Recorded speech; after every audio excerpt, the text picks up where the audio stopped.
안녕하세요. 1타 클래스의 김준호입니다. 이번 시간은 세 번째 시간. 여러분이 이제 첫 번째 대단원 선사시대와 국가 형성에서 구신과 청초를 첫 번째, 두 번째 시간에 다루었습니다. 그리고 이제 세 번째 시간에는 청동기 시대 때 등장한 고조선, 그리고 철기 시대 때 등장한 초기 국가 있죠. 두 번째, 세 번째 주제를 같이 다뤄보도록 하겠습니다.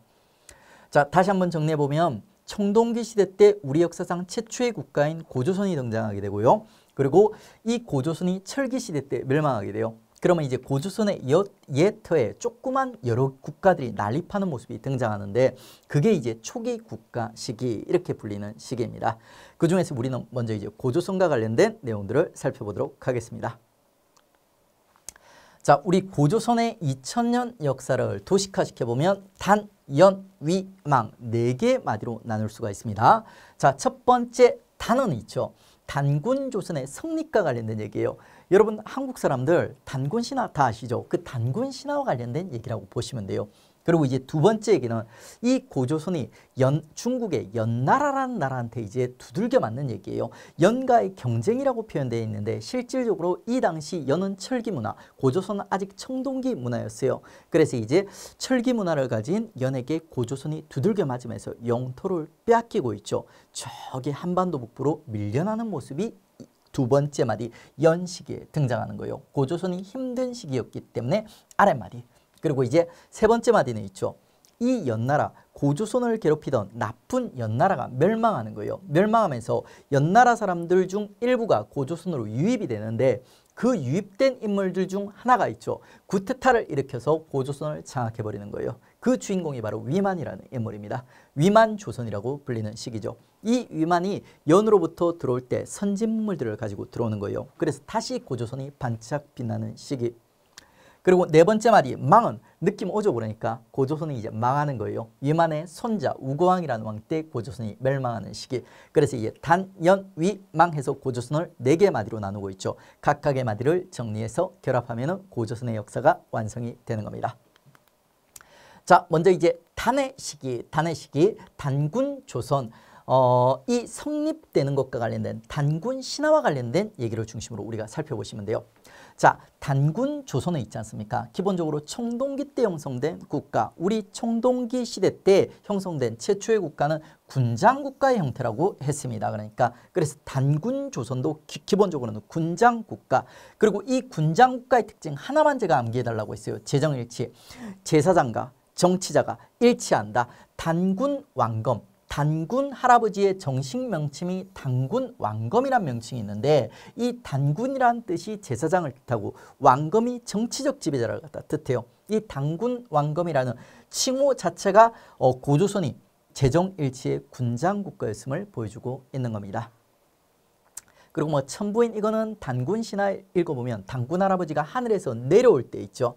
단군 할아버지 아빠죠. 그러니까 환웅이가 하늘에서 내려올 때 가지고 온 신물들이요. 신물들. 그리고 이제 선민사상, 홍익사상 이거 시험에 잘 안 나와. 근데 이해 차원에서 우리가 공부를 해보면 있죠. 선민사상은 선택받은 민족이다. 우리는 선택받은 민족이다 하는 사상이에요. 청동기 시대 때 정복활동이 활발했다고 했습니다. 고조선이 주변에 힘이 약한 민족들을 정복을 했던 거예요. 그 정복의 명분이 선민사상이에요. 우리는 선택받았고 너네는 선택받지 못했다. 그리고 홍익인간 있지 않습니까? 널리 인간을 이롭게 한다. 이것도 어떻게 보면 정복의 명분이에요. 우리가 너네를 정복한 이유는 너네를 널리 이롭게 하기 위해서. 자, 이런 맥락으로 이해를 하시고요. 시험에는 잘 안 나옵니다. 다음에 자, 단군 신화에 보면 있죠. 단군 할아버지의 아빠인 환웅이가 하늘에서 내려올 때 있죠. 풍백, 운사, 우사 이런 신하들을 데리고 내려와요. 풍, 바람, 운, 구름, 우, 비 해가지고 있죠. 전부 농경과 관련된 자연물들이에요. 이게 바로 이제 단군 조선이 농경사였다. 농경국가였음을 보여주는 흔적입니다. 그리고 단군 신화에 보면 있지 않습니까? 곰과 호랑이와 관련된 얘기가 나오죠. 그러니까 이게 이제 돔을 믿는 토템 부족과 호랑이를 믿는 토템 부족, 토테미즘의 또 흔적이 또 담겨 있는 거예요. 이런 색깔을 갖다 가지고 있는 국가, 그게 바로 단군 조선이다. 이렇게 이제 정리를 하시면 됩니다. 그리고 이제 이렇게 성립된 단군 조선, 고조선이 있지 않습니까? 연과 경쟁하는 모습이 또 등장하게 되는 거예요. 연가 경쟁하는 과정에서 고조선도 있죠. 스스로 이제 단군 왕검이 아니라 부왕, 준왕 같은 왕의 칭호를 쓰는 모습들 보여주면서 왕위를 세습하는 모습들을 보여주는 거예요.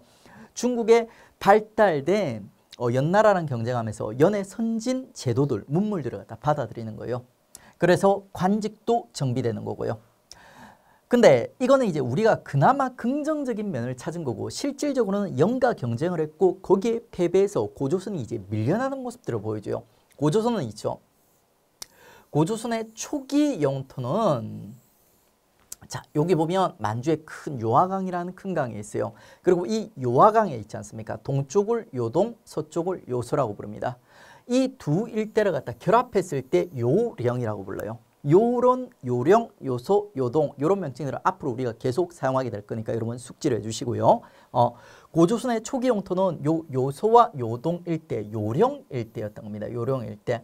근데 이제 이 고조선이 있지 않습니까? 연나라랑 경쟁에 패배해서 보시면은 연나라 장수 진기가 침입해서 있죠. 서쪽 영토 2000리를 빼앗겼다. 그럽니다. 그 말은 여기 땅 다 빼앗기고 한반도 북부로 이제 밀려났음을 얘기하고 있는 거예요. 그러니까 요 요령 일대에 자리 잡고 있던 고조선을 갖다 고조선 전기라고 불러요. 그리고 이제 여기서 요령에서 한반도 북부로 밀려난 시기 있지 않습니까? 요 시기를 고조선이 이제 후기라고 부르는 겁니다. 그 고조선 후기의 이제 첫 번째 마디가 연가 경쟁하는 요 시기고요. 그러니까 자 다음에 이제 고조선의 이제 세 번째 마디 들어가겠습니다. 연나라라는 나쁜 연나라가 고조선을 괴롭히죠. 그러니까 그러다가 이제 상황이 다시 한번 급 반전이 일어나는 거예요. 연나라가 중국의 연보다도 힘센 싸움 잘하는 한나라라는 나라에 망하게 되는 거예요. 그러면 이제 이 연의 유민들 일부가 고조선에 유입되고 있죠. 당시 준왕이라는 순진한 왕이 그 유민들을 갖다 포섭을 해가지고 있죠. 얘들에게 국경 경비대를 맡겼던 거예요. 근데 그 국경 경비대를 주도하던 위만이라는 인물이 있죠. 배신을 하는 거예요. 준왕을. 구테타를 일으켜서 준왕을 몰아내고 지가 왕이 돼버리는 거예요. 자 그러면서 이제 위만이 왕이 되면서 위만이 연나라로부터 가져온 선진 문물을 바탕으로 해서 고조선이 다시 한번 반짝 빛나는 마디 그게 위만조선이에요. 보시면 이제 요 시기 연가 경쟁을 하던 요 시기 그리고 세 번째 마디 위만조선 시기 있지 않습니까? 요 시기에 걸쳐 가지고 이제 연나라의 영향을 받으면서 연나라의 선진 관제 같은 데 영향을 받으면서 고조선의 관직 체제가 정비가 되는 거예요. 그래서 이제 고조선에 있지 않습니까? 상, 대부, 장군, 박사 이런 관직들이 이제 요 시기부터 해서 요 시기에 형성이 이제 되게 되는 겁니다. 그리고 이제 4번부터 먼저 볼게요. 위만이 고조선으로 들어오면서 선진 기술을 가져오는 거예요. 철기를 만드는 기술을 가지고 옵니다. 고조선이 연가 경쟁하면서 철기를 구경은 했어. 연나라 사람들이 떨어뜨려가는 철검 같은 거 구경은 했어. 근데 철을 본격적으로 제작하지는 못했던 거예요. 근데 이제 위만이 그 철기를 다루는 기술을 가져오면서 철기가 이제 본격 수용되었다. 이렇게 평가를 하고요. 그 다음에 위만이 고조선으로 들어오면서 상수를 가져오는 거예요. 중개 상업을 하는 상수를 가져온 거예요. 그래가지고 이제 이 중개 무역을 통해서 한반도 남부와 있지 않습니까? 중국 간의 중개 무역을 통해서 이익을 독점하는 모습들. 그러면서 이제 고조선이 경제적으로 윤택해지고 아주 잘 나가는 모습들을 갖다 보여주는 거예요. 그래서 세력 확장, 진번, 임돈, 주번 지역들을 갖다 점령하면서 세력을 확장하는 모습을 보여줍니다. 그리고 이제 위만조선과 관련된 특이한 그 역사 포인트가 하나 있는데 그게 바로 위만조선의 정체성이에요. 정체성 하니까 되게 어렵게 생각할 수도 있는데 쉽게 얘기하면 이거예요. 그러니까 야 위만조선 너 정체가 뭐냐? 네가 원래 중국 사람인데 구테타를 일으켜서 고조선을 장악했어. 너 중국 국가니 아니면 우리의 역사니? 이렇게 물어보는 거예요. 우리는 가능한 한 위만조선을 갖다 우리 역사로 해석하고 싶은 거예요. 그 흔적들이 지금 뭐냐면 위만이 있죠. 연나라에서 고조선으로 들어올 때 상투와 흰옷을 입고 들어왔다는 겁니다. 상투는 우리 스타일, 우리 백의 민족이죠. 흰옷들 좋아합니다. 위만이 연에서 들어왔지만 있죠. 아마 연나라에 살고 있었던 고조선인이었을 확률이 높다는 거예요. 그 다음에 왕이 된 이후에도 토착 세력을 등용하였다. 토착 세력. 그러니까 고조선의 토착 세력들이 있죠. 그대로 등용해서 써먹고 있어요. 지배층이 별로 안 바뀌었다는 겁니다. 그 다음에 또 국호가 그대로 유지가 됩니다. 아니 연나라 사람이 왕이 됐으면 연나라라는 이름을 갖다 써야 되지 않느냐. 근데 그게 아니에요. 계속 고조선, 조선이란 이름을 여전히 사용하고 있다는 겁니다. 원래 고조선의 이름은 조선이에요. 그러니까. 근데 우리 고려 이후에 조선이라는 국가가 하나 더 있죠. 요 두 개를 구별하기 위해서 고조선 그리고 조선 구별했던 겁니다. 자, 이렇게 이제 위만조선과 관련된 주제들, 위만이 이제 선진 기술을 가져오면서 위만이 잘 나갔다. 그리고 위만조선의 정체성과 관련된 얘기들을 갖다 정리를 했습니다. 그리고 이제 이 위만조선이 이제 망하게 되는 거예요. 위만이가 좀 뛰어날지는 몰라도 싸가지가 없죠. 그 싸가지 없는 게 그 손자한테까지 이제 물려서 가는 거예요. 그러니까 위만의 손자 우고왕 때 있죠. 고조선이 멸망하게 됩니다. 멸망하게 되는 이유는 뭐냐면 앞서 얘기했던 위만의 중개 무역의 이익 독점, 요게 중국의 쌈자라는 한 나라를 분노하게 했던 거예요. 한 나라가 바로 연나라를 멸망시켰던 무서운 나라거든요. 그게 이제 이 한 나라의 제일 싸움 잘하는 한무제라는 인물이 이게 기분이 나빴던 거야. 그래서 고조선을 침공하게 되고 있죠. 우리는 바로 망했다 하면 좀 부끄러운 거예요. 그래가지고 우리가 일단 한 번은 막았다. 1차 패수라는 곳에서 우리가 한번 한 나라를 막았고 있죠. 하지만 이제 내분으로 안타깝게 그 위만의 손자인 우고왕 때 고조선이 멸망했다. 이렇게 평가하고 있습니다. 그리고 이제 고조선이 멸망하고 나면은 중국 한 나라가 있죠. 한사군이라고 해서 진해 4개 군을 설치하게 되는 거예요. 그 4개 군이 뭐 낭랑, 진번, 임돈, 현도인데 이거 굳이 외울 필요 없어요. 근데 이제 제일 유명한 게 낭랑. 여러분 호동왕자와 낭랑공주 알죠? 그 낭랑공주의 낭랑이요. 낭랑. 그 다음에 이제 진번, 임돈은 위만이 잘 나갈 때 확장했던 그 일대를 얘기하는 거예요. 현도는 정말 시험에 안 나오고요. 나머지 뭐 이런 내용들은 좀 심화로 빠집니다. 우리가 지금 건드릴 영역은 아닙니다. 자, 다음에 이제 고조선에 있지 않습니까? 주요 유물들을 우리 한번 정리해보죠. 고조선은 전기, 요령 일대에 자리 잡고 있을 때, 그리고 이제 후기 한반도 북부로 밀려났을 때, 요 2개 시기의 이제 유물이 달라요. 보통 일반적으로 고조선의 4대 유물, 고조선의 유물하면 있죠. 한반도 북부로 밀려나기 이전 요령 일대에 자리 잡고 있을 때 4대 유물이 있어요. 요게 이제 시험에 자주 언급이 됩니다. 자, 요거를 갖다 우리 그림을 그려서 깔끔하게 한번 정리해 볼게요. 우리가 청동기 시대에 다 배운 거야. 그러니까 청동기 유물인 동시에 있지 않습니까? 고조선의 4대 유물이 되는 겁니다. 자, 배경이에요. 배경. 요게 이제 북방식 고인돌이요. 북방식 고인돌을 배경으로 당군 할아버지가 있죠. 인증샷을 찍는 거예요. 자, 이분은 당군 할아버지. 인증샷을 찍는 거예요. 자, 한 손에는 있죠. 청동 고을을. 한 손에는 비파형 동검을. 우리 당군 할아버지의 정식 명칭이 당군 왕검이라고 그랬죠. 비파형 동검은 있지 않습니까? 정치적 지배자로서의 권위를 상징하는 신물이에요.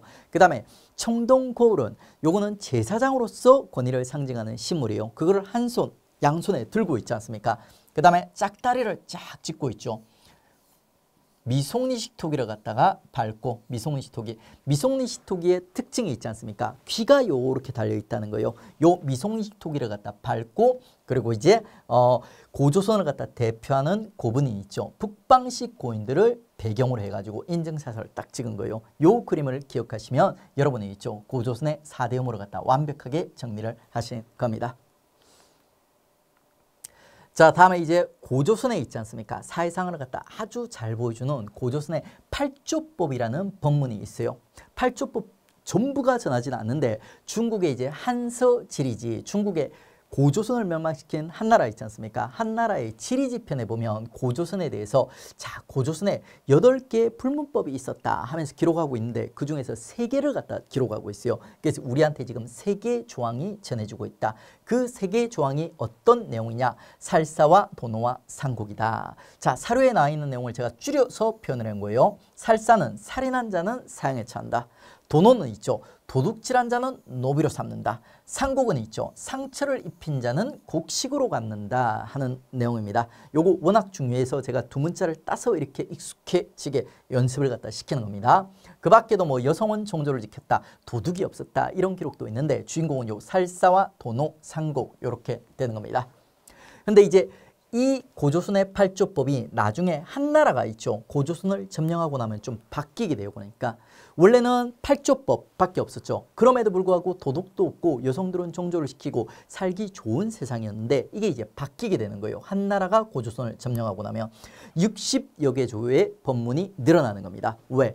한나라가 한사군을 설치한 이후 도둑과 사기꾼이 늘어나서 풍속이 각박해져서 이렇게 법문이 늘어났다. 우리는 이렇게 해석을 하는 거죠. 중국 입장에서는 이렇게 해석을 할 거예요. 야, 우리가 고조선 너네를 갖다가 점령해 주면서 너네 법문화가 선진화되었다. 이렇게 표현을 할 거예요. 근데 우리는 야, 너네가 우리 지배하면서 풍속이 각박해져서 살기 힘들어져서 이렇게 됐다. 자, 다음은 이제 우리 단군 신화를 기록한 역사서 몇 권 기억을 하겠습니다. 자, 단군 신화예요. 고조선이 아니라 단군 신화예요. 고조선을 기록한 역사서는 있죠. 고조선을 계승하는 조선시대 때 엄청나게 많이 등장해요. 그래서 굳이 우리가 암기할 필요가 없어. 근데 단군 신화를 기록하는 역사서는 되게 귀해요. 여러분, 단군 신화 말이 돼야 안 돼요? 합리적으로. 곰이 어떻게 사람이 되고 개가 어떻게 아기를 낳아요. 그러니까 말이 안 되는 거죠. 그러니까 그게 우리 전근대 역사는 주로 이제 유학자들이 기록을 했는데 유학자들이 되게 합리적인 사람들이에요. 유교적 합리주의에서 말이 안 되는 이런 것들은 역사서에 잘 안 실었던 거예요. 그래서 단군 신화를 담고 있는 역사서는 되게 귀해. 그러니까 요 5권의 책들이 그나마 언급이 되는데 요 3권은 잘 안 나와. 요 2권만 일단 우리가 확실히 잡고 넘어가겠습니다. 삼국유사. 나중에 우리 역사서 파트에서 아주 자세히 공부를 할 거예요. 일단 이름을 익숙해집니다.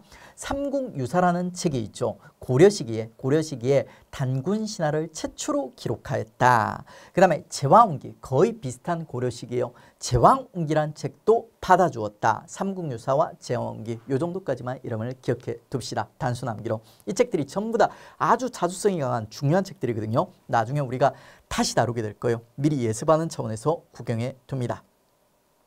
그리고 뭐 중국의 고조선을 기록한 역사서, 이거는 우리 심화 단계에 가서 정리를 하시면 됩니다. 지금 이제 초보자들은 아직까지 손댈 게 아니에요. 자, 그리고 이제 우리가 구신청철 그리고 청동기의 고조선까지 다뤘습니다. 어느 정도 이제 배웠어요. 그러면 이제 연도와 관련된 내용들을 한두 번 구경을 하시고 있죠. 그 다음에 이걸 암기하고 싶다는 욕심이 생기실 거예요. 연도가 전근대 역사에서는 그렇게 중요한 건 아니에요. 근데 연도, 기본적인 연도 감각이라든지 주요 연도들을 알아주시면 문제를 좀 안정감 있게 풀 수 있긴 합니다. 그래서 제가 이제 지금까지 배운 내용들과 관련된 있죠. 연도 감각들을 잡아 드리겠습니다. 먼저 구신청철. 자, 청동기 시작할 무렵이 고조선이 건국된 무렵이거든요. 그래서 고조선과 청동기는 별개로 말고 같이 암기를 하시면 돼요. 그래서 우리 구신청절과 관련된 연도 암기법. 자, 구석기는 기원전 70만 년 전, 그리고 신석기는 기원전 8000년경, 청동기는 기원전 2000년경, 그리고 철기는 기원전 5세기경 도입이 됩니다. 그러니까 요거를 우리 암기할 때 이렇게 암기해요.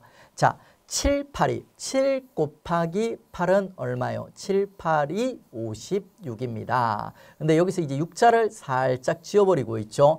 7, 8, 2, 5. 7, 8, 2, 5 해서 구신청철 7, 8, 2, 5 이렇게 기억을 해주세요. 나중에 심화까지 가게 되면 고조선의 역사와 관련해서 5, 4, 3, 2, 1 뭐 이런 식으로 연결이 돼서 갑니다. 근데 그게 지금 초보자 단계에서는 별로 필요가 없어요. 그러니까 일단은 이제 구신청철과 관련된 구석기는 70만 년 전, 신석기는 8000년, 그리고 청동기 2000년, 그리고 철기는 기원전 5세기경. 이게 제일 안 나와요. 여튼 이제 우리가 연결해서 암기를 하자면 7, 8, 2, 5 점점점점 이런 느낌으로 기억을 해 주십시오. 자, 그리고 고조선과 관련된 주요 사료 우리 한번 살펴보겠습니다. 연나라가 스스로를 넓혀 왕이 되자 뭐뭐의 후 역시 스스로 왕이라고 칭하고 군사를 일으켜 연을 공격하였다. 연이랑 딥다 사이가 안 좋네요. 그 다음에 후라고 하면 이거 제후라에서 왕이랑 거의 비슷한 급이라 보시면 되는 거예요. 그 다음에 연나라 장군 징계를 보내어 뭐뭐의 서쪽을 공격해서 2000리 땅을 빼앗고 만번 안에 이르러 경계로 삼았다. 연나라가 이 나라의 땅을 빼앗았다고 했죠. 징계 침입. 요게 이제 고조선이 되는 거죠. 고조선과 경쟁했던 연나라, 연가 경쟁했던 고조선의 얘기를 담고 있습니다. 그러니까 우리 고조선 단년 위망 중에서 요 시기 때 얘기를 하고 있는 겁니다. 다음에 이제 07번 요 사료는 숙지 사료, 아주 유명한 사료예요. 우리 처음 봐도 구별은 할 수 있지만 워낙 유명한 사료이기 때문에 미리 이 사료의 정체를 파악하고 들어가셔야 됩니다. 자, 뭐뭐뭐에는 백성들에게 그 많은 8조가 있었다. 8조 근법 고조선. 살사, 사람을 죽인 자는 상에 처한다. 상처를 입힌 자는 곡시로 갚는다. 상곡. 그 다음에 도둑질한 자는 노비로 삼는다. 도노. 도노 이후에 또 단서로 용서받고자 하면 돈을 내면 된다. 이런 내용들도 들어가 있어요. 근데 용서받아도 있죠. 돈을 내고 용서를 받아도 사람 취급을 못 받았다. 이런 내용들이 나옵니다. 그 다음에 뭐 여성은 종조를 지켰고, 그 다음에 뭐 이렇게 이렇게 술잔과 같은 그릇 뭐 이상한 얘기들 막 나오고 있어요. 그러니까 그게 중요하지는 않습니다. 관련 문제 하나 풀어보고 고조선 얘기 마무리하겠습니다.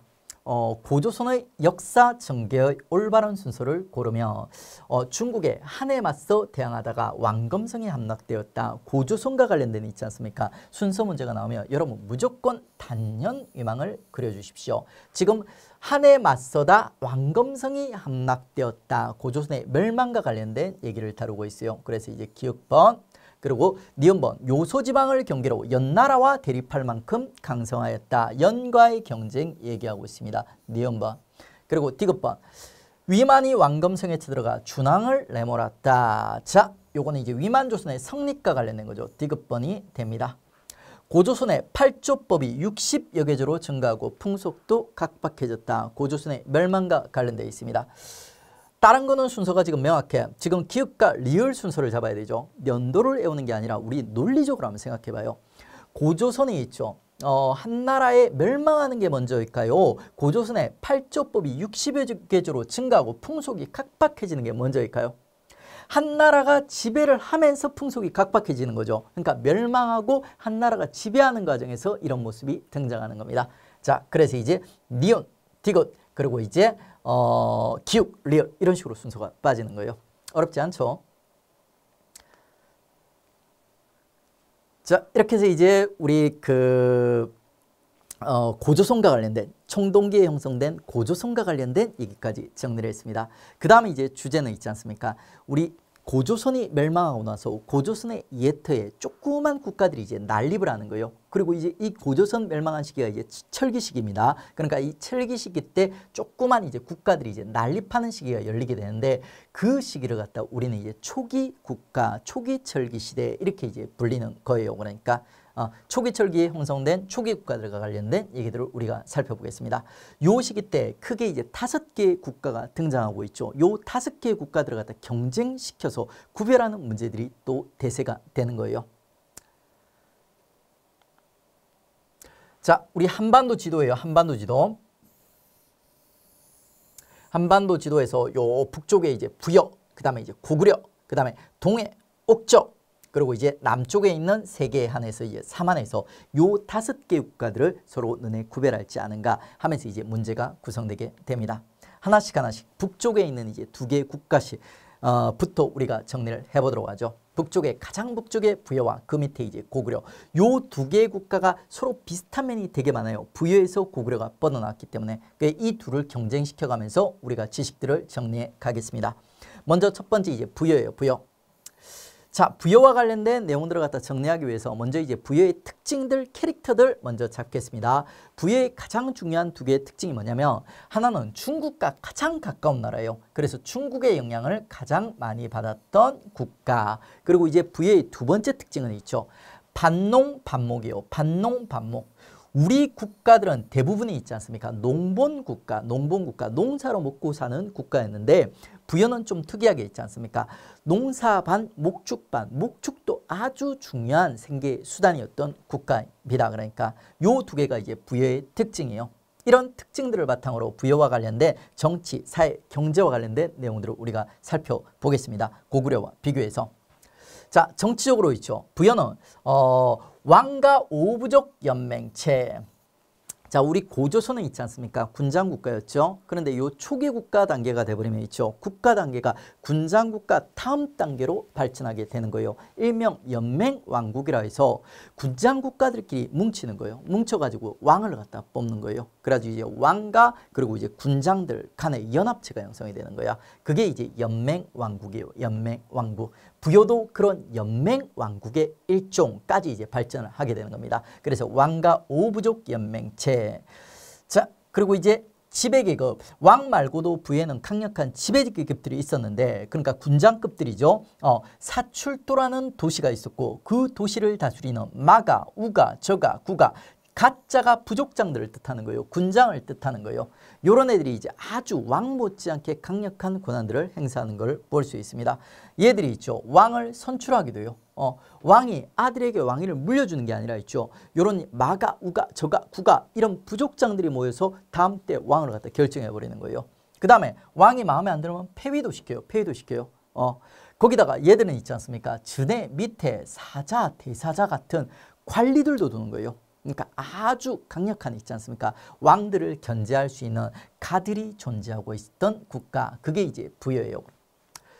보시면 이제 왕권이 약했음을 보여주는 흔적이 전쟁에 패하거나 흉년이 들면 가들이 모여서 있죠. 왕을 갖다 쫓아내버리는 이런 모습을 보여줍니다. 근데 부여는 좀 특이한 게 왕권이 이런 면에서 보면 되게 약해 보여. 근데 은근 왕권이 또 강했음을 보여주는, 왕은 또 왕이었음을 보여주는 증거들도 공존하고 있어요. 왕이 있지 않습니까? 궁궐을 가지고 있어요. 궁궐. 그 다음에 왕이 또 자기만의 감옥이 있고 창고가 있어요. 그러니까 이런 이제 특별한 시설물을 갖추었다는 것 자체가 왕권이 어느 정도 수준까지 됐네 하는 걸 보여주는 거예요. 다음에 이제 고구려. 고구려는 있죠. 부여 사람이었던 고주몽이가 부여를 탈출해서 세운 나라예요. 그러다 보니까 자연스럽게 부여의 영향을 받게 되는 겁니다. 부여의 영향을 받은 국가, 부여랑 유사점들이 많습니다. 자, 그 다음에 이제 고구려의 두 번째 특징은 군사국가예요. 주몽이가 부여를 탈출해서 고구려를 세웠는데 있죠. 이 주몽이가 못마땅했던 부여가 고구려를 계속 공격을 했던 거예요. 그래서 초기 고구려는 있죠. 저기 험한 오지산골, 오녀산성이라는 곳이 있어요. 그 오지산골에 여기 나라를 갖다 세웠던 거야. 여기서 너무 오지산골이라서 농사도 지을 수 없고 목축도 할 수 없었던 거예요. 그래서 얘들은 있지 않습니까? 도적대, 초기에는 도적대 노릇을 하면서 먹고 살았던 거야. 그래가지고 이제 군사, 국가적 성격이 강하다. 이렇게 보시면 돼요. 자, 이 고구려에 있지 않습니까? 고구려의 특징, 정치와 관련된 키워드도 우리 살펴보겠습니다. 첫 번째는 있죠. 부의 영향을 받아서 왕가 오부족 연맹체, 연맹 왕국 단계까지 발전을 했다. 그리고 이제 지배층은 있죠. 역시 부여의 영향을 받아서 가짜를 써요. 하지만 명칭이 좀 달라요. 부여는 마가, 우가, 저가, 구가 같은 동물의 이름들을 갖다 쓰게 되고 그러니까 반농, 반목이다 보니까 목축을 중시하다 보니까 그런데 고구려는 있지 않습니까? 좀 다르게 상가, 고추가, 대가 다른 특유의 명칭들을 갖다 쓰고 있어요. 가를 쓰는 거는 공통이지만 가들의 구체적인 명칭이 다르다는 거죠. 그리고 이제 부여랑 비슷하게 요런 이제 가들이 있지 않습니까? 가들이 사자, 조이, 선인 같은 요런 하위 관리들을 두기도 했습니다. 그리고 고구려는 있지 않습니까? 부여랑 다른 또 하나의 포인트가 감옥이 없어요. 감옥. 부여는 감옥이 있죠. 왕이 감옥을 가지고 있다고 했습니다. 근데 고구려는 있지 않습니까? 감옥이 없어. 왜? 고구려가 엄청 무서운 애들이었기 때문에요. 군사국가. 우리 군대가 군법이 엄청 무서운 거 알고 계시죠? 조금만 잘못하면 고구려에서는 목을 베버려요. 그래서 감옥이 필요 없는 국가 고구려. 이렇게 보시면 돼요. 그다음에 이제 밑에 부여와 고구려의 이제 초기의 역사들을 정리해 놓은 건데 이거 완전 심화 포인트로 빠집니다. 기본 내용에서는 다룰 이유가 없습니다. 출제 빈도도 낮고요. 그다음에 이제 우리 고조선과 부여와 고구려의 관직들을 갖다 정리했습니다. 한번 쫙 정리해보죠. 고조선은 있죠. 상대부, 장군, 박사 등 이런 관직들이 등장을 했고요. 그리고 이제 부여는 있지 않습니까? 자, 사출도의 마우, 저, 구가, 사자, 대사자 전부 동물 이름과 관련돼 있어요. 그리고 육축과 관련된 대가들의 명칭과 이런 관직들의 명칭이 등장하고요. 고구려는 있죠. 상가, 고추가, 대가, 부여의 가들의 영향을 받았죠. 그 다음에 뭐 사자, 대사자랑은 좀 다른 있죠. 사자, 조이, 선인 이런 이제 하위 관직들을 대가들이 두고 있었다. 기록이 남아 있어요. 뭔가 유사하죠. 그러니까 얘들을 갖다 구별해서 구별할 줄 아냐 하는 문제들이 출제될 수가 있습니다. 자, 다음에 이제 부여와 고구려의 이제 경제 들어가겠습니다. 부여의 이제 경제적 가장 중요한 특징은 반농, 반목이라고 있어요. 반농, 반목. 요 반목이 특징이죠. 그러니까 밭농사도 죽는 동시에 있지 않습니까? 목축도 병행했던 게 부여입니다. 그러니까 부여가 대략 이제 송화강, 아까 제가 송화강 얘기했죠. 그 송화강 일대에 자리 잡는데 그 송화강 일대 큰 평야가 하나 있대요. 그래가지고 그 평야를 중심으로 목축이 성행했던 겁니다. 그래서 이제 특산물을 보시면 있죠. 말이 있어요. 말. 그 다음에 목축이 성행하다 보니까 또 모피 같은 것도 특산물이에요. 주옥은 뭐 보물이죠. 구슬 같은 거 이런 것들. 이런 거는 이제 가볍게 봐주시고요. 그리고 고구려. 고구려는 토지가 되게 척박해서 뭐 목축도 할 수 없고 농경도 할 수 없었다고 했습니다. 그래서 이제 애들 어떻게 먹고 살았다? 도적대, 약탈 경제요. 고구려의 약탈 경제를 잘 보여주는 흔적이 바로 요 부경이라는 창고예요. 부여에도 창고가 있었죠. 고구려에도 창고가 있어요. 근데 이 두 개의 창고는 성격이 완전 달라요.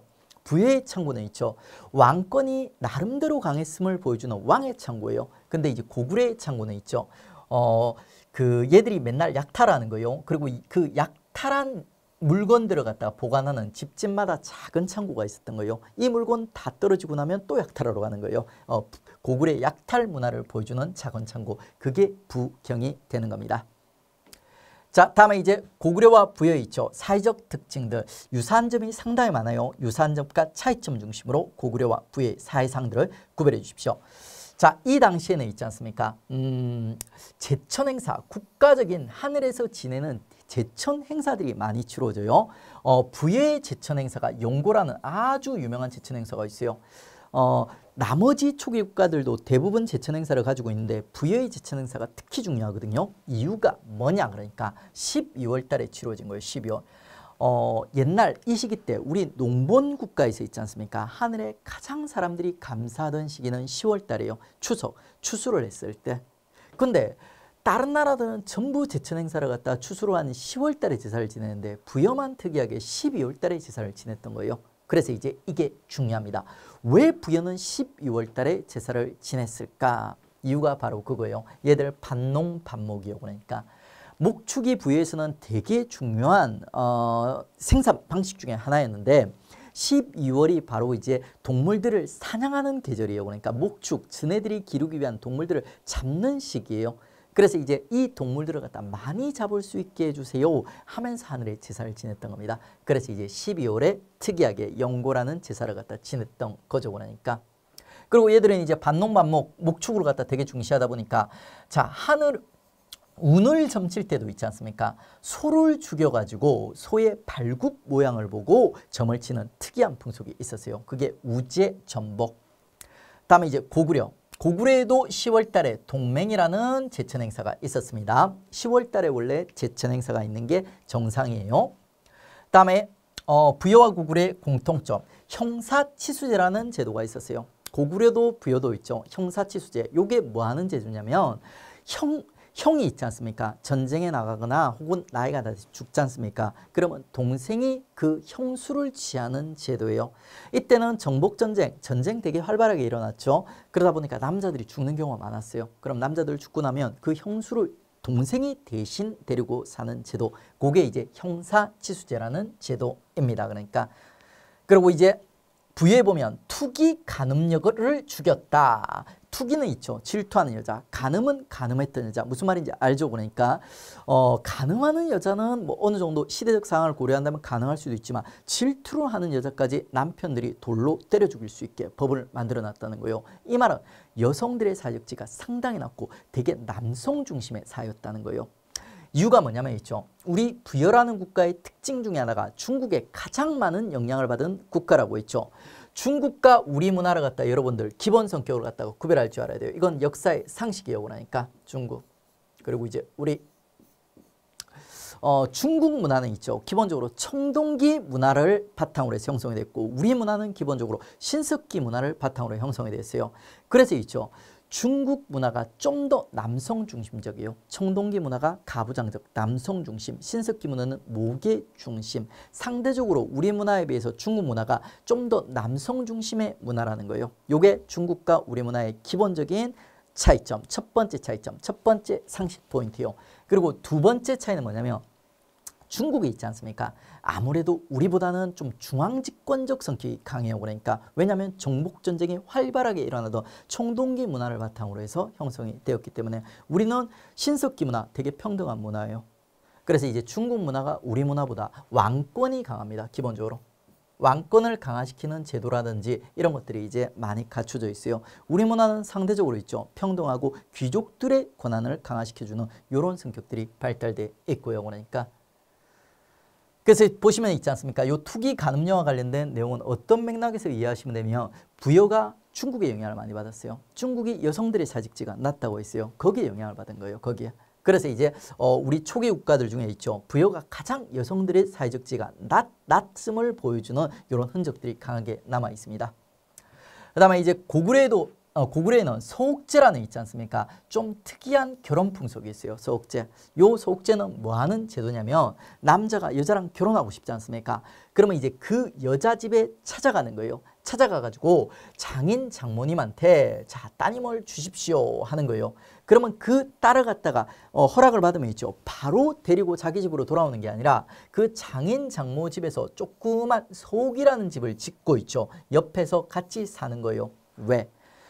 여자를 데리고 오면 그 여자 집에 노동력을 한 명 데리고 오는 거지 않습니까? 그래서 남자가 있지 않습니까? 그 대가를 치르는 거예요. 그 여자 집에 머슴처럼 살면서 있지 않습니까? 노동력을 제공하면서 그 대가를 치르는 거야. 그리고 이제 아기가 태어나서 그 아기가 어느 정도까지 성장하지 않습니까? 그러면 이제 그때 가서 이제 다시 아기와 부인을 데리고 자기 집으로 돌아오는 풍속. 요게 이제 서옥제요, 서옥제. 결혼 풍속에 서자가 들어가지 않습니까? 그러면 이제 무조건 남자가 여자 집에 가서 사는 있죠. 대릴사위제 풍속과 비슷한 제도들이 나오게 되어 있습니다. 서옥제도 그 일종이죠. 다음에 이제 일책십이법. 일책십이법은 도둑질을 하면 12배로 갚는다는 법이에요. 고구려와 부여의 공통된 법입니다. 일책십이법. 자, 그리고 이제 제가 고조선 공부할 때 여러분들 살사 알려드렸죠. 살인한 자는 사형에 처한다. 이게 고조선의 영향을 받은 부여와 고구려 있죠. 조금씩 변형돼서 들어가는 거예요. 부여는 있죠. 살사노예요. 살사노. 살인한 자는 있죠. 사형에 처하고 그 가족을 로비로 삼는다. 이렇게 이제 좀 발전돼 가는 거예요. 그 다음에 고구려는 있지 않습니까? 재산으로 바뀌어요. 고구려의 유명한 제가해이라는 귀족회의가 있어요. 요 귀족회의에서 범죄자들을 사형에 처하고 그 가족을 로비로 삼는다. 그래서 재산호. 뭔가 비슷비슷한데 좀 달라요. 고조선의 살사, 부여의 살사노, 그리고 고구려의 재산호. 이런 것들 구별하는 문제가 나오면 되게 좀 까다로운 문제가 되는 겁니다. 자, 다음에 이제 5번 있죠. 순장과 은역. 순장은 있지 않습니까? 순이 따라 죽을 순이에요. 그러니까 정치적 지배자들이 죽게 되면 있죠. 멀쩡한 사람들을 갖다 같이 파묻어 버리는 풍속. 그게 순장이에요. 순장은 주로 이제 좀 왕권이 강한 애 있죠. 요런 사회에서 많이 등장합니다. 중국 같은 데 순장이 많이 등장해요. 그게 중국의 영향을 받은 흔적 중에 하나라고 볼 수 있어요. 요 순장 흔적이 우리 초기 국가 중에 유일하게 있지 않습니까? 부여에만 등장을 하는 거예요. 그 다음에 은역도 중국의 영향을 받은 흔적이에요. 은역이 중국의 은나라 달력을 얘기하는 거예요. 그래 중국의 흔적을 받은 흔적이 부여에 가장 강하게 남아있다. 그 다음에 고구려 같은 경우는 있죠. 좀 특이하게 동굴, 혈, 동굴을 좋아해요. 이것들이 초기에 있지 않습니까? 도적대 출신이지 않습니까? 동굴 같은 데 숨어서 살았던 거야. 그 동굴 같은 데 숨어서 국가적인 중요한 유명한 이제 행사들을 갖다 치렀던 거예요. 이게 고구려의 전통이 돼버려서 고구려는 있죠. 수열, 국동대열, 혈자가 동굴 혈자예요. 국가적인 중요한 제천 행사들을 동굴에서 치르는 모습을 보여줘요. 주몽, 건국왕이죠. 그 다음에 주몽의 엄마인 유아부인이 있죠. 이런 사람들의 제사를 갖다가 동굴에서 지내는 모습을 보여줍니다. 그 다음에 뭐 6번 같은 경우는 크게 중요하진 않은데 뭐 영토 이천이 가오 8만호 넓고 평탄한 우리 초기 국가들 중에 있죠. 부여가 가장 영토가 넓고 인구가 가장 많았어요. 그걸 뭐 이런 식으로 사료용으로 표현해 놓고 있는 겁니다. 여기에 반해서 고구려는 있지 않습니까? 토지가 척박하고 곡식이 넉넉하지 못했다. 그래서 고구려는 도적대가 될 수밖에 없었다. 7번 보니까 성질이 흉악하고 급하고 노력절하기 좋았다. 어쩔 수 없었던 거예요. 얘들이 삶의 여건이 이런 상황이었기 때문에.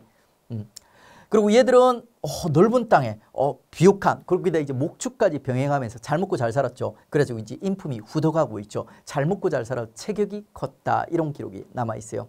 근데 실제로 이런 차이는 있지 않습니까? 이런 차이는 이 역사를 기록했던 나라가 중국의 위나라예요. 여러분 위초고 삼국지 아십니까? 조조의 나라 위나라가 있죠. 부여랑 되게 친하고 부여랑 손잡고 고구려를 때리던 관계였어요. 그래서 이제 부여에 대해서는 아주 훌륭하게 이렇게 기록을 해주고요. 고구려에 대해서는 아주 혹독하게 평가를 했던 겁니다. 역사는 주관적으로 실제로는 기록이 되는 거죠. 그리고 8번 보시면 이제 흰옷과 가죽신 있는데 우리 민족이 이제 흰옷을 좋아하죠. 부여도 이제 중국의 영향을 받았지만 우리 민족이에요. 그 다음에 얘들 반목 국가죠. 그래서 이제 가죽이 많이 나오니까 이 가죽으로 신발을 만들어 신었던 겁니다. 자, 다음에 이제 옥조와 동해 들어가겠습니다. 옥조와 동해. 옥조와 동해 같은 경우는 있죠. 둘 공통점이 뭐냐면 둘 다 고구려 밑에 있는 국가거든요. 고구려의 수탈을 받는 국가들이었어요. 동시에 얘가 고구려의 수탈을 받을 수밖에 없었던 이유가 뭐냐면 얘들은 아직까지 신석기 전통, 신석기 문화의 영향을 받은 좀 미개한 집단이었던 거예요.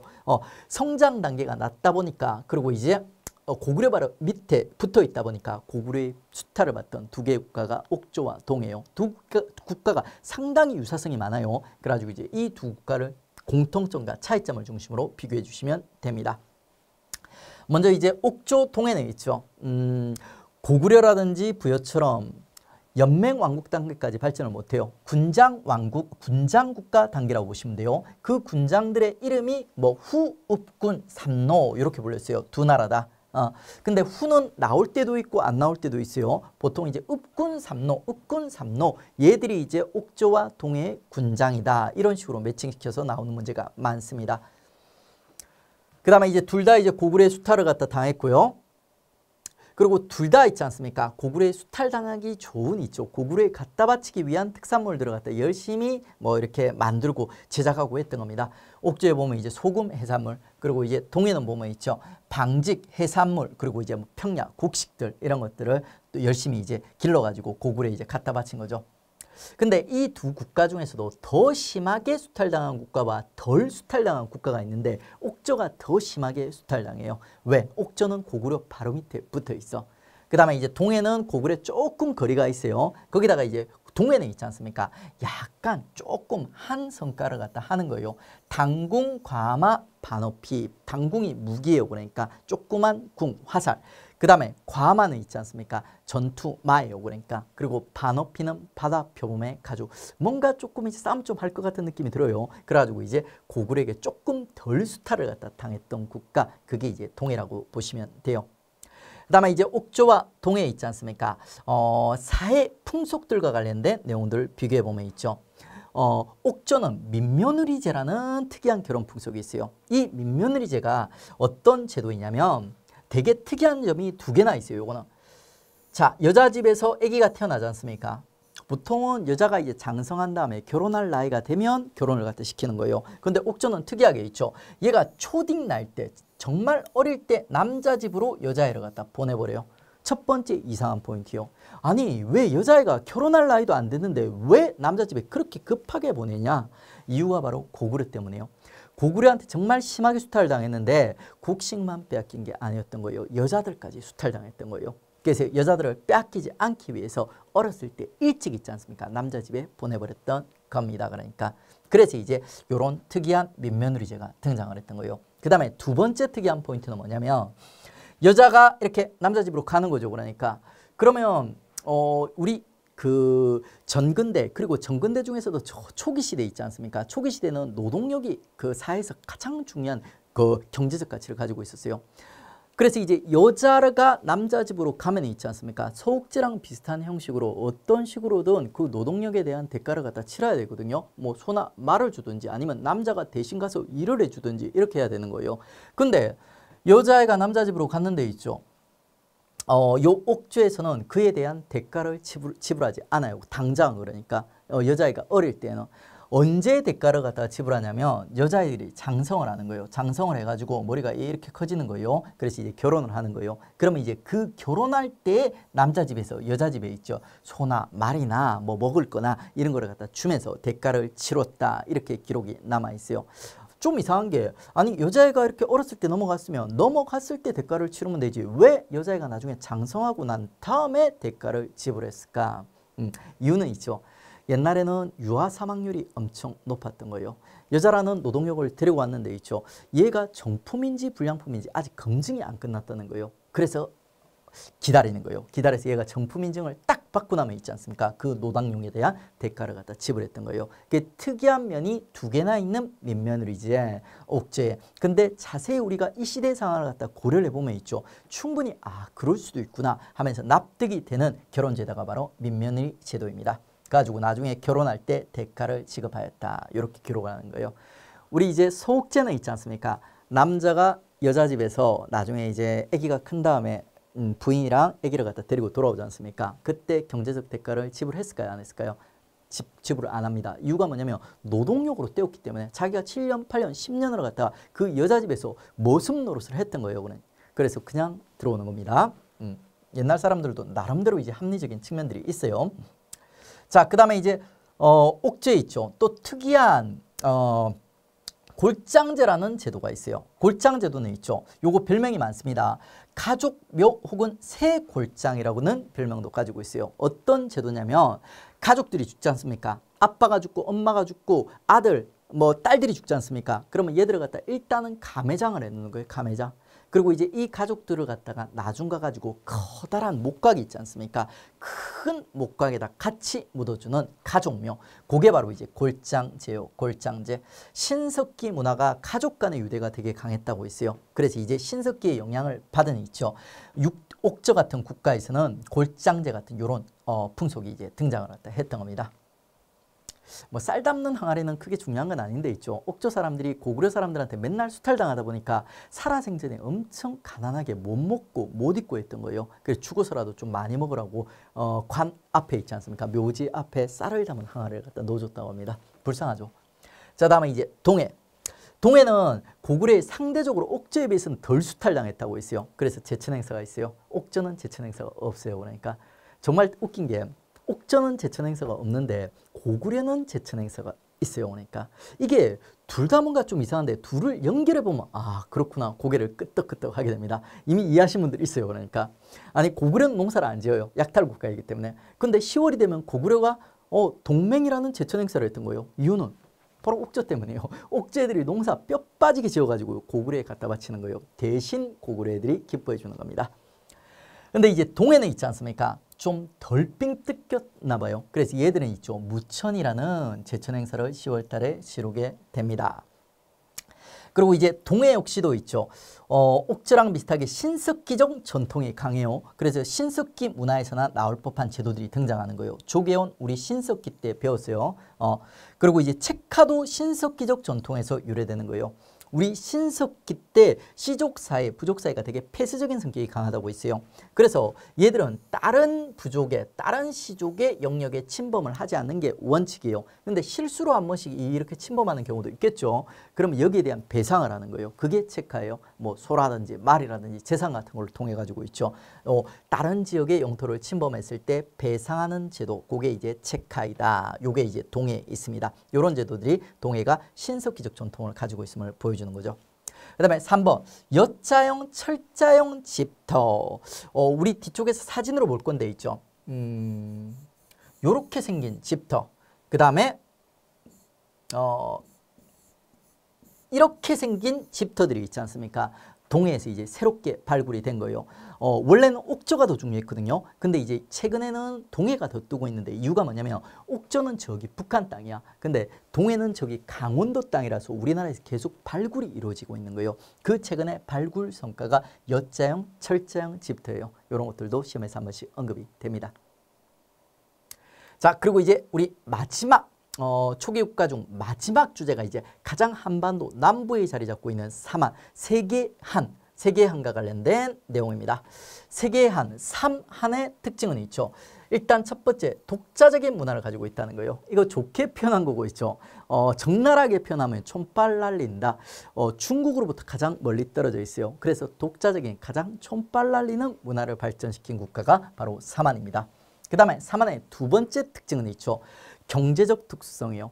얘들이 경제적으로 상당히 많이 발전했어요. 벼농사가 발달하고 철이 되게 풍부해서 철과 관련된 산업들이 많이 발전했습니다. 얘들이 되게 촌발 날린다고 했는데 촌발은 날리지만 있죠. 경제적으로 되게 강력한 이점들을 두 개 가지고 있었던 거예요. 일단 기후가 따뜻하고 강수량이 풍부해서 벼농사가 되게 유리한 지역이에요. 그 다음에 또 우리가 알고 있는 가야 일대 있지 않습니까? 가야 그리고 이제 뭐 변안이라고 불리는 부산 일대, 부산 뭐 김해 그 일대 있지 않습니까? 그 일대 또 철이 되게 풍부했대요. 이런 두 가지 경제적 이점을 갖다 가지고 있었던 겁니다. 요게 이제 사만의 특징들을 갖다 끌어내게 되는 거예요. 자, 먼저 이제 사만에 있지 않습니까? 정치적 특징부터 우리 한번 체크해 볼게요. 사만은 조그만 소국들로 분리가 돼 있었어요. 이 소국들 중에 가장 싸움을 잘하는 목지국이라는 국가가 있었거든요. 그래서 이제 이 목지국의 왕이 있었고 목지국을 중심으로 한 연맹왕국이다 이렇게 해석하는 사람도 있긴 해요. 근데 그 왕을 중심으로 한 결속력이 강하지 못했어요. 그래서 실질적으로는 조그만 하나의 소국들이 있죠. 군장국가를 이루었다 이렇게 보는 게 정확합니다. 그 군장들의 이름이 뭐냐면 신지와 업차예요. 신지와 업차. 이걸 뭐와 구별할지 알아야 되면 옥조와 동해 있지 않습니까? 읍군 삼로랑 구별할 줄 알아야 돼요. 구별하는 방법은 있죠. 자, 사만이에요. 시읒, 지읒, 신지, 읍차. 읍차, 신지라고 절대 안 나와요. 왜? 신지가 큰 군장이기 때문입니다. 그 다음에 옥조, 동해죠. 옥지의 동그라미, 그 다음에 읍군의 동그라미. 읍군, 삼로, 삼로, 읍군 절대 안 나와요. 왜? 읍군이 큰 단위이기 때문에. 그래서 이제 신지와 읍차와 그 다음에 이제 옥조, 동해, 읍군, 삼로로 구별해 주십시오. 그리고 이 사만은 되게 촌발 날리고 개성이 강하다고 했죠. 그 개성이 이제 하나 드러나네요. 그러니까 재정 분리. 얘들 군장국가예요. 군장국가의 특징 중에 하나가 재정 일치입니다. 근데 얘들은 군장국가임에도 불구하고 재정 분리 현상이 등장해요. 천군이라는 있죠. 제사장이 등장해가지고 소도라는 조그만 마을을 독자적으로 다스리는 모습이 등장하는 거예요. 이거는 원래 군장국가에서 나올 법한 특징이 아니죠. 그러니까 요거는 사만의 개성으로서 파악을 해 두셔야 됩니다. 신지, 읍차 같은 사람들한테 죄를 지은 죄인들이 있죠. 소도로 도망가면 신지, 읍차가 소도로 그 죄인들을 쫓지를 못했다고 합니다. 청군의 독자성을 갖다 어느 정도까지 인정을 갖다 했던 거죠. 자, 다음에 이제 사만의 경제적인 특징. 자, 두 가지 경제적 이점이 있다고 했어요. 첫 번째가 이제 기온이 따뜻하고 강수량이 풍부해서 벼농사가 발달하였다. 그래서 벼농사와 관련된 뭐 공동조직인 뭐 둘에 애울 필요는 없어요. 이건 그냥 상식적인 내용이에요. 국사적인 키워드기보다는. 그 다음에 또 벼농사 발달하려면 물을 잘 다뤄야 되거든요. 그래서 저수지 많이 만들어서 저수지 이름 애우지 마세요. 이거 심화해서도 안 달아. 그 다음에 이제 변안, 이 지역, 그러니까 김해 일대 있지 않습니까? 철들, 쫙 양질의 좋은 철들이 많이 나왔어요. 그 일대가 이 당시에는 변안이라고 불렸고요. 그 변안의 철을 바탕으로 해가지고 덩이새 같은 철을 뭉쳐놓은 있지 않습니까? 화폐 같은 것도 등장했고요. 그리고 이 좋은 철들을 가져오기 위해서 낭랑이라든지 외 같은 애 있죠. 외국에서 사신들이 찾아오기도 했습니다. 그러니까. 그리고 뭐 양잠, 비단을 뽑는 걸 얘기하죠. 그러니까. 그리고 사회적으로 이제 그 밖의 풍속 보시면 요 사만이 벼농사가 발달하다 보니까 벼농사와 관련된 제천 행사가 두 개나 있는 거예요. 원래는 추수할 때 있죠. 10월 달에만 제사를 갖다 지냈던 거야. 그런데 요 사만은 벼농사가 발달해서 있죠. 벽씨를 뿌리는 5월 그리고 추수하는 10월 달에 두 번 제천 행사를 치루었던 겁니다. 뭐 수린날 계절제로 구별해 봤는데 요즘은 대세가 뭐냐면 그냥 5월과 10월에 계절제를 지냈다. 이런 식으로 많이 표현되고 있어요. 그리고 2, 3, 4번은 심화 내용들입니다. 지금 체크할 필요가 없어요.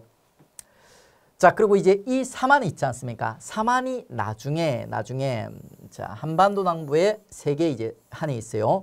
요게 이제 마한, 그리고 요게 진안, 요게 이제 변안 이렇게 있었어요. 근데 요게 나중에 있지 않습니까? 요 마한은 백제가, 그리고 요 진안은 신라로, 그리고 요 변안은 가야로 이렇게 성장해가는 모습을 볼 겁니다. 자, 이렇게 해가지고 우리 삼국지대로 이제 연결해 가는 거예요.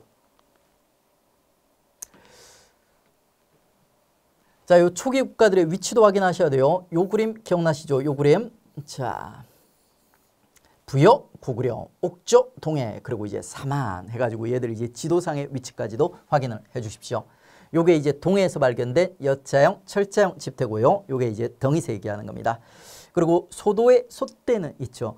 청군이 다스리는 소도라는 도시 있다고 했죠. 그 도시를 알리는 표지판이 소대라는 게 또 있습니다. 그리고 만이 개성이 되게 강하다고 했죠. 그 개성이 강한 만에 있지 않습니까? 좀 특이한 있죠. 굴로 만든 집이 있었어요. 되게 특이하잖아요. 우리 청동기 되면 지상 가옥화되는데 아직까지 철기 시대인데 애들이 지하에 살고 있는 거예요. 그 다음에 뭐 만에 죽으면 이것도 되게 시험에 안 나온 내용이에요. 이런 것들이 이제 가볍게 여러분들 확인해 주시면 되고요. 자, 관련된 사료 한번 우리 확인해 보죠.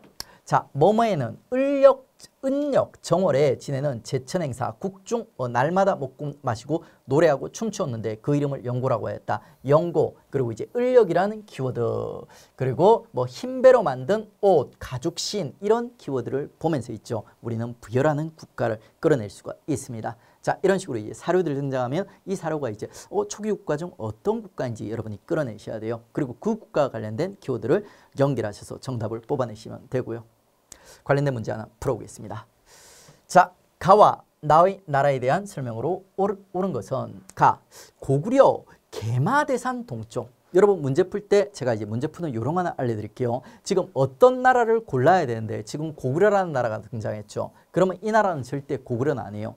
그 나라를 물어볼 때 그 사료에 서 있지 않습니까? 그 나라의 이름은 절대 안 줍니다. 그러려면 왜 이런 만약에 그렇게 하려면 이런 박스를 갖다 줄 이유가 없는 거예요.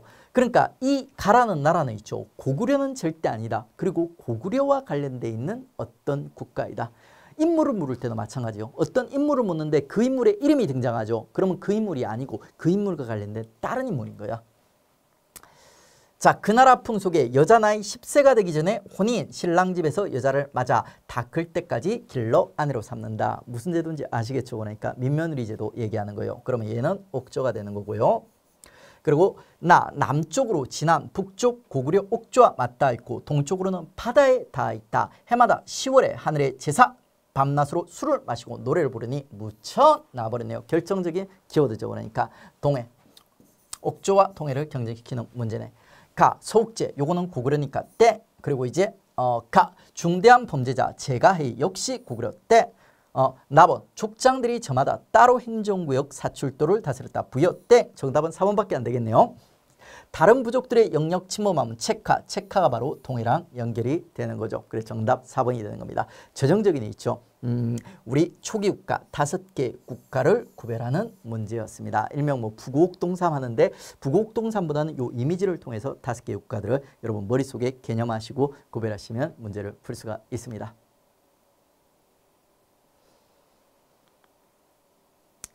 자, 이렇게 해서 이제 우리 3강 있죠. 고조선과 그리고 고조선에서 연결되는 초기 국가 관련된 내용까지 마무리했습니다. 수고하셨습니다.